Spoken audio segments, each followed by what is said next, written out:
સુરત મહાનગરપાલિકાની આગામી સ્થાનિક સ્વરાજની ચૂંટણીને લઈને રત્ન કલાકારોમાં ભારે નારાજગી જોવા મળી રહી છે। છેલ્લા કેટલાક વર્ષોથી અવગણવામાં આવતી તેમની માંગણીઓને લઈને આ વખતે રત્ન કલાકારોએ પોતાનો મિજાજ બદલ્યો છે। તેઓ હવે કોઈ પણ રાજકીય પાર્ટીને ત્યારે જ મત આપવાની વાત કરી રહ્યા છે જ્યારે તેમની મુખ્ય માંગ વ્યવસાય કર નાબૂદીની સ્પષ્ટ ખાતરી આપવામાં આવે। રત્ન કલાકારોની ટ્રેડ યુનિયનના પ્રતિનિધિઓએ જણાવ્યું હતું કે અમે મજૂરોની કેટેગરીમાં આવીએ છીએ, છતાં અમારા પર વ્યવસાય કર લગાવવામાં આવે છે, જે ખૂબ જ અન્યાયી છે। આ સાથે તેમણે અનેક વખત રજૂઆત કરી હોવા છતાં હજુ સુધી કોઈ નિરાકરણ આવ્યું ન હોવાની નારાજગી વ્યક્ત કરી હતી। તાજેતરમાં રત્ન કલાકાર સહાય યોજના હેઠળ 26,000થી વધુ રત્ન કલાકારોના ફોર્મ ભરવામાં આવ્યા છે, જે દર્શાવે છે કે આ સમુદાયની સંખ્યા નોંધપાત્ર છે।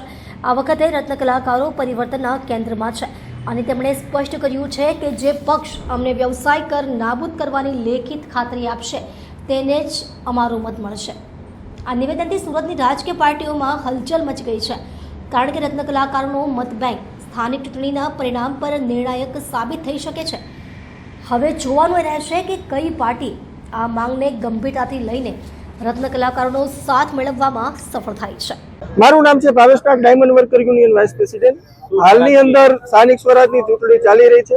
તમામ ઉમેદવારોએ પોતાના ઉમેદવારોને મેદાને ઉતાર્યા છે, ત્યારે 10 વર્ષથી અમે રત્ન કલાકારોના પ્રોફેશનલ ટેક્સ બાબતે રજૂઆત કરતા આવ્યા છીએ અને રત્ન કલાકારોના પ્રોફેશનલ ટેક્સ બાબતે સત્તાપક્ષને રજૂઆત કરી છે કે પ્રોફેશનલ ટેક્સ નાબૂદ કરો। જે 2400 રૂપિયા દર વર્ષે કપાય છે, વર્ષે મહિને 200 રૂપિયા ને વર્ષે 2400 રૂપિયા કપાય છે। સુરત મહાનગરપાલિકાને અમારા રત્ન કલાકારો 80 થી 100 કરોડ રૂપિયા પ્રોફેશનલ ટેક્સ ચૂકવે છે।